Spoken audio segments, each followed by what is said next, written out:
बहुत समय पहले की बात है। एक बार देवदत्त नाम का एक सन्यासी दर्शनपुर राज्य के राजा हीरा सिंह के राजमहल के बाहर पहुंचकर पहरेदार से कहने लगा, सुनो, अपने राजा से जाकर कहो कि उनसे देवदत्त नाम का एक सन्यासी मिलना चाहता है। राजा हीरा सिंह उस समय अपने रंग महल में राज नर्तकी चंद्रमुखी का नृत्य देख रहे थे।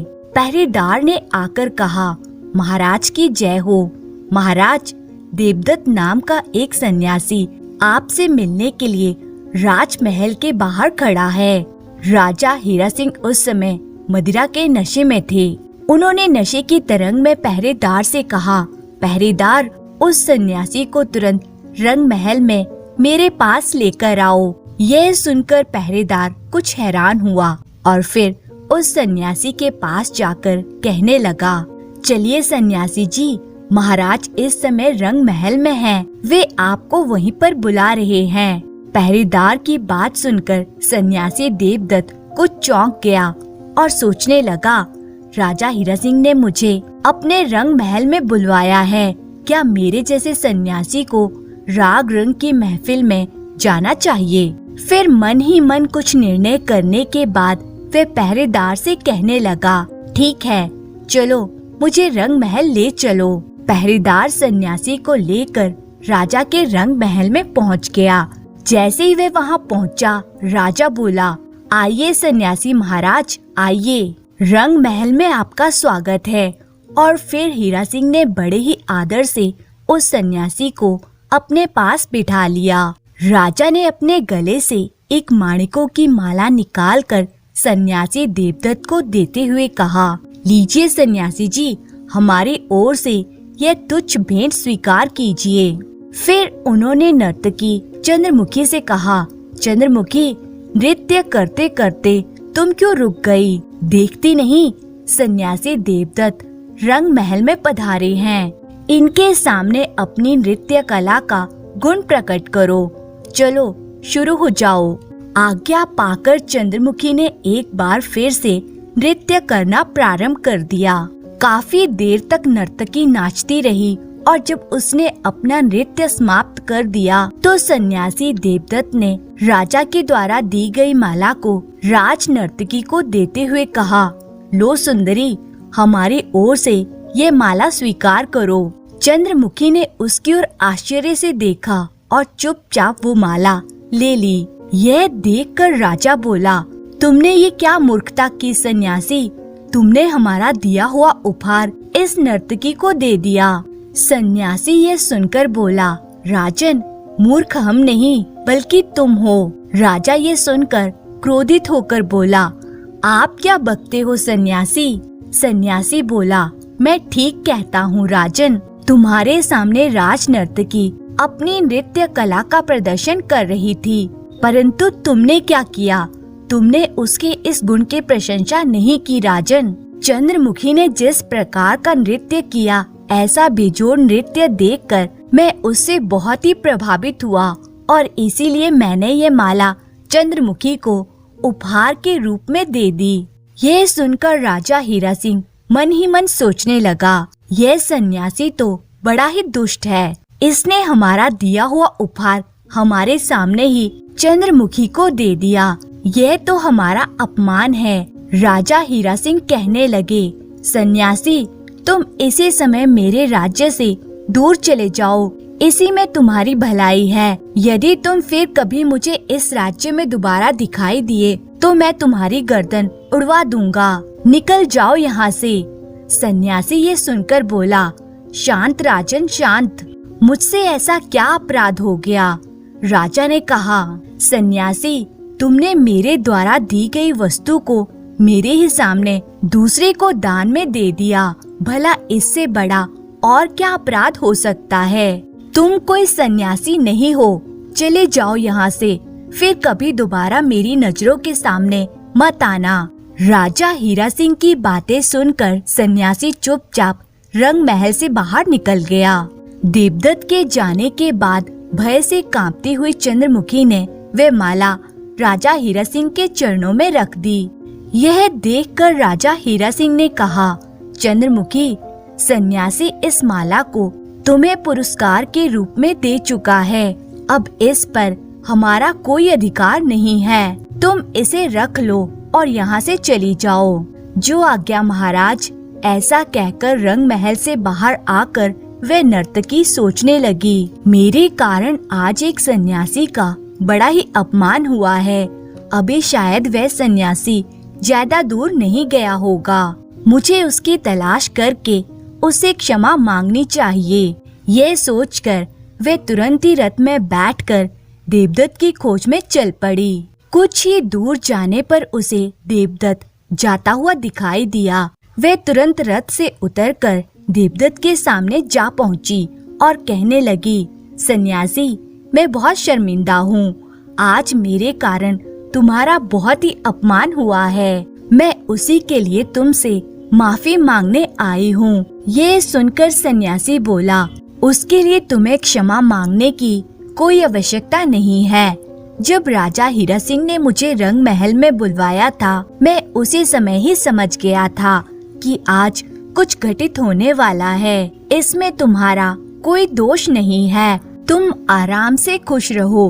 तभी चंद्रमुखी ने आगे बढ़कर उस सन्यासी का हाथ पकड़ लिया और कहने लगी, कुछ भी हो सन्यासी, अब मैं यहाँ से तभी वापस जाऊंगी जब तुम मुझे क्षमा कर दोगे। चंद्रमुखी के हाथ का स्पर्श पाते ही देवदत्त मानो मंत्रमुग्ध सा हो गया और कहने लगा, चंद्रमुखी, मैं तुम्हें एक शर्त पर क्षमा कर सकता हूँ। नर्तकी ने कहा, बोलो सन्यासी, तुम कौन सी शर्त पर मुझे क्षमा करोगे? सन्यासी ने कहा, यदि तुम मेरे विवाह का प्रस्ताव स्वीकार कर लो और मेरी जीवन संगिनी बन जाओ।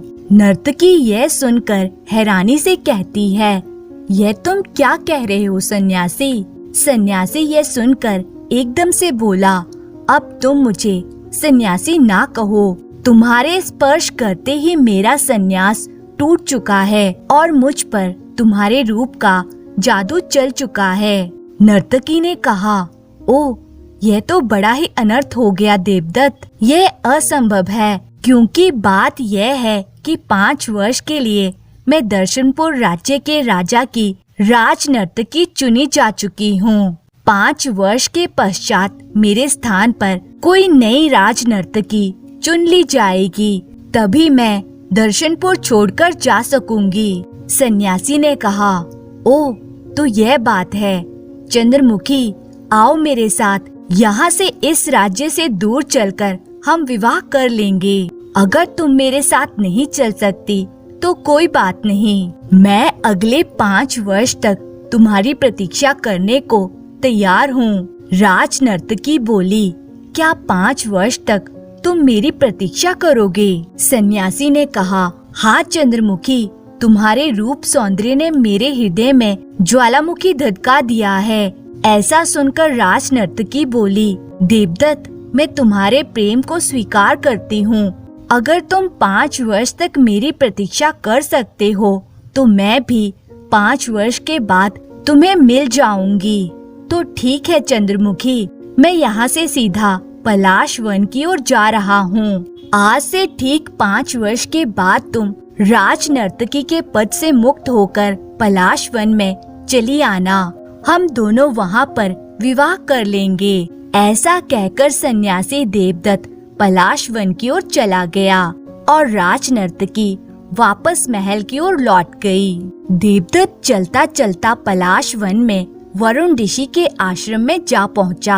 वहां पहुंचकर उसने वरुण ऋषि से कहा, प्रणाम ऋषिवर, क्या मैं आपके आश्रम में रहकर 5 वर्ष का समय व्यतीत कर सकता हूँ? ऋषि ने कहा, हाँ देवदत्त, तुम यहाँ पर खुशी खुशी रह सकते हो। और फिर देवदत्त ऋषि के आश्रम में रहने लगा। वैसे तो देवदत्त हर समय किसी न किसी कार्य में लगा रहता था, लेकिन फिर भी वह चंद्रमुखी के ख्यालों में ही खोया सा रहता था। उसकी यह दशा देखकर ऋषि ने एक दिन उससे पूछा, देवदत्त, मुझे ऐसा लगता है कि तुम हर समय किसी चिंता में खोए रहते हो। क्या बात है, बताओ तो। देवदत्त ने कहा, नहीं ऋषिवर, ऐसी कोई बात नहीं है। यह सुनकर ऋषि मुस्कुराने लगे और मन ही मन सोचने लगे, वैसे देवदत्त तुम लाख हमें नहीं बताओ, पर तुम्हारे मन की बात हम अच्छी तरह से जानते हैं। धीरे धीरे इसी प्रकार 5 वर्ष व्यतीत हो गए और फिर देवदत्त बड़ी ही व्याकुलता से चंद्रमुखी के आने की प्रतीक्षा करने लगा। देवदत्त प्रतिदिन आश्रम के बाहर बैठकर चंद्रमुखी की राह देखा करता था। एक दिन ऋषि उसके पास आए और कहने लगे, क्या बात है देवदत्त, मैं देख रहा हूँ कि पिछले कुछ दिनों से तुम रोज इसी तरह से किसी की प्रतीक्षा किया करते हो। बताओ तो तुम किसका इंतजार कर रहे हो? तब देवदत्त ने किसी तरह से हिम्मत जुटाकर ऋषि से कहा, वो दरअसल ऋषिवर, मैं दर्शनपुर राज्य की राज नर्तकी चंद्रमुखी से प्रेम करता हूँ और प्रतिदिन उसी के आने की राह देखता हूँ। ऋषि ये सुनकर बोले, क्या तुम एक स्त्री के प्रेम जाल में फंसे हुए हो? और तब देवदत्त ने अपनी और चंद्रमुखी की मुलाकात के बारे में वरुण ऋषि को विस्तार पूर्वक बता दिया। देवदत्त की पूरी बात सुनकर ऋषि बोले, देवदत्त, एक सन्यासी होकर तुम्हें एक स्त्री के मोह में नहीं पड़ना चाहिए। एक नारी के लिए तुम अपनी तपस्या और अपना धर्म त्यागने के लिए उतावले हो रहे हो, यह उचित नहीं है। देवदत्त यह सुनकर बोला, ऋषिवर, मैं प्रेम के रास्ते पर निकल चुका हूँ और जो प्रेम करते हैं वे तन, मन, धन सब कुछ उसमें अर्पण कर देते हैं। कुछ देर तक सोचने के बाद ऋषि ने कहा, ठीक है देवदत्त, जैसे भी होगा हम चंद्रमुखी से तुम्हारा विवाह करवा देंगे, लेकिन उससे पहले तुम्हें हमारा एक काम करना होगा। देवदत्त ने पूछा, कौन सा काम ऋषिवर? ऋषि बोले, तो सुनो, आज से ठीक 15 दिन के बाद देवनगर के राजा सूर्य सिंह के यहाँ एक प्रसिद्ध नर्तकी सोमप्रभा के नृत्य का प्रदर्शन होने वाला है, जिसे राजा सूर्य सिंह अपनी प्रजा के साथ बैठकर देखेंगे। तुम्हें भी उस आयोजन में दर्शक बनकर शामिल होना होगा। यह सुनकर देवदत्त सोच में पड़ गया और फिर कुछ सोचकर कहने लगा, ऋषिवर, मैं देवनगर जाने के लिए तैयार हूँ, पर मेरी अनुपस्थिति में यदि चंद्रमुखी यहाँ पर आई तो क्या होगा? ऋषि ने कहा, तुम चिंता ना करो देवदत्त, अगर चंद्रमुखी यहाँ पर आई तो मैं उसे अपने आश्रम में ही रोक लूंगा। उसी दिन देवदत्त देवनगर की ओर प्रस्थान कर गया। उसे जाते हुए देखकर ऋषि मन ही मन सोचने लगे, देवदत्त, तुम एक नर्तकी के प्रेम जाल में फंस गए हो, इसीलिए इस जाल से तुम्हें एक नर्तकी के द्वारा ही निकाला जा सकता है। इधर दूसरी तरफ राजा हीरा सिंह चंद्रमुखी से कह रहा था, चंद्रमुखी, हम तुम्हारी नृत्य कला से बहुत ही प्रसन्न हैं, इसीलिए अगले 5 वर्षों के लिए भी हम तुम्हें ही राज नर्तकी घोषित करते हैं। यह सुनकर चंद्रमुखी कुछ उदास सी हो गई, परंतु राजा की आज्ञा को वे टाल नहीं सकती थी। मन ही मन वे सोचने लगी, अब मैं क्या करूं? पलाश वन में देवदत्त मेरे आने की प्रतीक्षा कर रहा होगा, उसे क्या पता मैं यहाँ किस दुविधा में फंस चुकी हूँ। इधर देवदत्त देवनगर की ओर चला जा रहा था और फिर ठीक समय पर वह देवनगर में पहुँच गया। सैकड़ों लोग एकत्रित थे और एक सन्यासी को देखकर सभी आश्चर्यचकित हो गए। देवदत्त ने किसी की परवाह नहीं की और एक स्थान पर बैठ गया। निश्चित समय पर देवनगर के राजा और नर्तकी सोमप्रभा भी वहां पहुँचे। सोमप्रभा ने नृत्य आरंभ किया और सभी मंत्रमुग्ध हो गए। काफी देर तक नाचने के बाद वे थकने लगी, जिसे सारंगी वादक ने तुरंत भांप लिया। वे सोचने लगा, अरे लगता है सोमप्रभा थक गई है। अगर थकान के कारण इसने बीच में नृत्य रोक दिया तब तो बड़ी ही दिक्कत हो जाएगी, इसलिए मुझे सोमप्रभा का साथ देने के लिए कुछ करना चाहिए। फिर कुछ सोचकर वे सारंगी वादक तान लगाते हुए सोमप्रभा की तरफ देखकर कहने लगा, बहुत गई, थोड़ी रही, अब थकने का क्या काम, बिगड़ी बाजी सुधर जाए जो तुम, अकल से लो काम। सारंगी वादक का यह दोहा सुनकर सोमप्रभा में जोश का संचार हुआ और वे फिर से एक बार पूरे जोश के साथ नृत्य करने लगी। सारंगी वादक सोचने लगा, भगवान का शुक्र है कि सोमप्रभा ने मेरे द्वारा गाए गए दोहे का अर्थ समझ लिया। राजा और जनता ने तालियां बजाकर खुशी प्रकट की। सारंगी वादक ने थाल उठाकर लोगों के सामने रखा, जिसमें उन्होंने धन, अशर्फियां और कीमती अंगूठियां डाली। जब थाल भर गया तो वादक ने वह थाल राजा के सामने रख दिया ताकि वह भी इनाम दे सकें। लेकिन तभी राजा ने थाल में एक कटार देखी और सोचने लगे, अरे यह कटार तो युवराज चंद्र सिंह की है। क्या युवराज चंद्र सिंह इस सभा में आए हुए हैं? तभी भीड़ में बैठा हुआ युवराज चंद्र सिंह उठा और अपने पिता के सामने आकर खड़ा हो गया। राजा ने पूछा, राजकुमार, थाल में पड़ी हुई यह कटार तुम्हारी है? चंद्र सिंह रोते हुए बोला, हाँ पिताजी, मैंने यह कटार इसलिए दान में दे दी है कि मैं सारंगी वादक का वो दोहा सुनकर इसके भार के तले दब गया था। साथ ही वह दोहा सुनकर मेरी बंद आंखें खुल गई। राजा ने पूछा, बेटा तुम रो क्यों रहे हो? चुप हो जाओ और हमें अपने रोने का कारण बताओ। चंद्र सिंह ने कहा, पिताजी, मैं एक पापी हूँ। यह जो मैंने दान में दी है, इसी कटार से मैंने आपकी हत्या करने की योजना बनाई थी।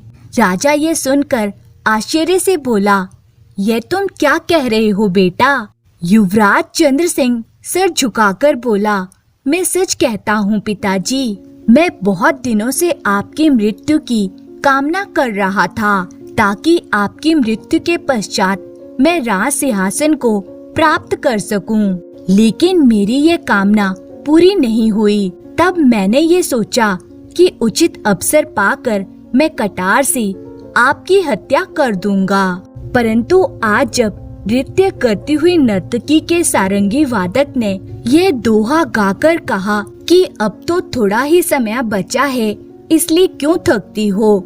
यह दोहा सुनते ही मुझे लगा कि यह दोहा मेरे लिए ही कहा गया है। राज गद्दी पर आसीन होने के लिए जब मैं इतने समय तक इंतजार कर चुका हूँ, तो मुझे थोड़ा इंतजार और करना चाहिए।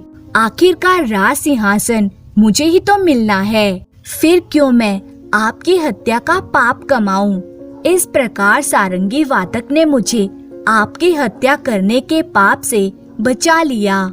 यह सुनकर राजा बोला, युवराज, अच्छा हुआ कि तुम्हें उचित समय पर सद्बुद्धि आ गई। हमें इस बात की खुशी है कि तुम्हें बुद्धि आई और तुमने इतने साहस के साथ यह बात स्वीकार की। शाबाश। इसके बाद राजा ने एक बार फिर से पुनः उस थाल की तरफ देखा। तभी राजा फिर से चकित रह गए, क्योंकि उस थाल में उन्हें एक हार दिखाई दिया। उस हार को देखते ही महाराज पहचान गए कि यह हार उनकी बेटी राजकुमारी चंद्रकला का था। महाराज ने अपनी बेटी से पूछा, बेटी चंद्रकला, तुमने ये हार दान में क्यों दिया है? चंद्रकला ने कहा, पिताजी, सारंगी वादक के द्वारा जो दोहा कहा गया था, उसने मेरी भी आंखें खोल दी। असल बात यह थी कि मैं महामंत्री सुमित्रा सेन के बेटे आनंद सेन से बचपन से ही प्रेम करती हूँ और उससे विवाह करना चाहती हूँ। लेकिन जैसे कि हमारे कुल में यह प्रथा है कि कन्या जब तक 20 वर्ष की नहीं हो जाती, उसका विवाह नहीं किया जाता, परंतु मेरी आयु अभी सिर्फ 16 वर्ष हुई है। मेरा विवाह होने में 4 वर्ष का समय अभी भी बाकी है, परंतु मैं अपने प्रेमी से विवाह करने के लिए इतनी आतुर थी कि और अधिक प्रतीक्षा नहीं कर सकती थी। मैं जल्द ही आनंद सेन के साथ इस राज्य से भागकर विवाह करने वाली थी और मैंने इसका पक्का निर्णय भी कर लिया था। परंतु जब इस सारंगी वादक का दोहा मैंने सुना कि थोड़ी रह गई, अब थकने का क्या काम, तब मुझे लगा जैसे ये दोहा मेरे लिए ही कहा गया है। मेरी आयु 16 वर्ष की तो हो चुकी है, अब सिर्फ 4 वर्ष का ही समय बाकी है। जब मैं बचपन से लेकर 16 वर्ष की आयु तक इंतजार कर सकती हूँ, तो कुछ समय और इंतजार कर लेती हूँ। तब मेरा विवाह मेरे प्रेमी के साथ हो ही जाएगा। मुझे महल से भागकर विवाह करने की आवश्यकता नहीं है और इससे मेरे पिता की प्रतिष्ठा भी बची रहेगी। बस पिताजी, इसी बात ने मेरी आंखें खोल दी और मैंने भागकर विवाह करने का फैसला बदल दिया। इसलिए मैंने ये कीमती हार दान में दे दिया। राजा ने ये सुनकर कहा, बेटी, सचमुच तुमने सही फैसला किया है। अगर तुम भागकर विवाह करती तो इससे हमारा सिर शर्म से झुक जाता। भगवान का शुक्र है कि तुम्हें भी सद्बुद्धि आ गई। इसके बाद राजा सूर्य सिंह बहुत ही खुश हुआ और उन्होंने खुश होकर सारंगी वादक से कहा, सारंगी वादक, तुम्हारे कहे हुए दोहे के कारण हमारे पुत्र और पुत्री को सद्बुद्धि आ गई, इसलिए हम तुमसे बहुत ही खुश हैं। हम तुम्हें और तुम्हारी नृत्य मंडली को 10,000 स्वर्ण मुद्राएं इनाम में देते हैं। इधर देवदत्त भी ये सब कुछ देख रहा था और फिर सभा समाप्त हो जाने के बाद वह भी वापस पलाश वन की तरफ लौट गया। कई दिनों का सफर तय करने के बाद जब वह पलाश वन में पहुंचा, तो वरुण ऋषि ने उसका स्वागत करते हुए कहा, आओ देवदत्त, कैसा रहा तुम्हारा सफर? देवदत्त बोला, सब कुछ बहुत ही अच्छा था ऋषिवर, लेकिन मेरी समझ में एक बात नहीं आई कि आपने मुझे वहाँ पर भेजा ही क्यों था। ऋषि मुस्कुराकर बोले, देवदत्त, तुम अभी तक नहीं समझे? तो सुनो। अच्छा यह बताओ कि वे सारंगी वादक के मुख से तुमने कौन सा दोहा सुना था? देवदत्त ने बताया, ऋषिवर, उसने कहा था, बहुत गई थोड़ी रही, अब थकने का क्या काम, बिगड़ी बाजी सुधर जाए, जो तुम अकल से लो काम।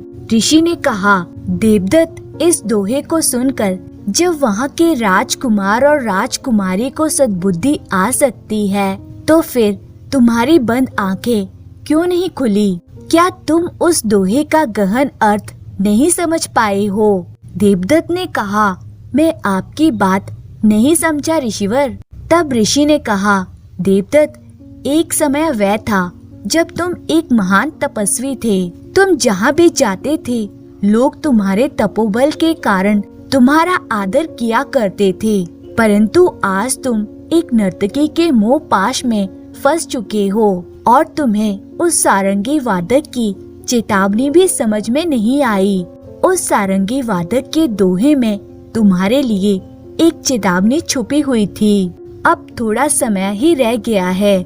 जब तुमने इतना जीवन संन्यास में गुजारा है, तो फिर अब वासना की तरफ क्यों भागते हो? सांसारिक जीवन का मोह छोड़कर तुम प्रभु में ध्यान लगाओ, इसी में तुम्हारा कल्याण है। क्यों थोड़े दिनों के लिए वासना में डूबकर अपना जीवन बिगाड़ रहे हो? यह सुनकर देवदत्त की आंखें खुल गई और वे कहने लगा, ऋषिवर, मुझे क्षमा कर दीजिए। मैं बहुत ही अधर्मी हूँ, जो अपने धर्म को भूलकर चंद्रमुखी के मोह में अंधा हो गया था। देवदत्त उसी समय ऋषि का आशीर्वाद लेकर पर्वत पर तपस्या करने के लिए चला गया। दूसरी ओर 5 वर्ष बीत जाने के बाद राज नर्तकी चंद्रमुखी जब अपने पद से मुक्त हुई, तो सोचने लगी, अब मुझे पलाश वन चलना चाहिए। क्या पता इतने समय के बाद भी मुझे सन्यासी देवदत्त वहाँ पर मिल जाए। चंद्रमुखी उसी दिन पलाश वन की ओर चल पड़ी। पलाश वन में देवदत्त को खोजते खोजते उसे कई दिन बीत गए, लेकिन उसे देवदत्त ना मिला। तब वे खोजबीन करती हुई वरुण ऋषि के पास जा पहुंची। उसे देखकर वरुण ऋषि ने कहा, आओ चंद्रमुखी आओ। चंद्रमुखी ने आश्चर्य से कहा, ऋषिवर, आप मुझे जानते हैं? ऋषि बोले, हाँ चंद्रमुखी, और मैं तो यह भी जानता हूँ कि तुम यहाँ पर देवदत्त को खोजने के लिए आई हो। चंद्रमुखी ने कहा, तो फिर आप बताइए ना कि देवदत्त कहाँ है। ऋषि ने कहा, वो अब यहाँ पर नहीं है, वो तो पर्वत पर तपस्या में लीन बैठा होगा। तब चंद्रमुखी ने कहा, ऋषिवर, जब मेरा प्रेमी ही वैरागी हो गया तो आज से मैं भी सांसारिक जीवन का त्याग करती हूँ। और फिर चंद्रमुखी ने उसी दिन से एक सन्यासी का जीवन अपना लिया। अब चंद्रमुखी ने भी अपना जीवन प्रभु की भक्ति में लीन कर दिया। तो दोस्तों, आपको ये कहानी अच्छी लगी हो तो लाइक और कमेंट जरूर करें और इसी तरह की मजेदार कहानियाँ देखने और सुनने के लिए चैनल को सब्सक्राइब करें। धन्यवाद।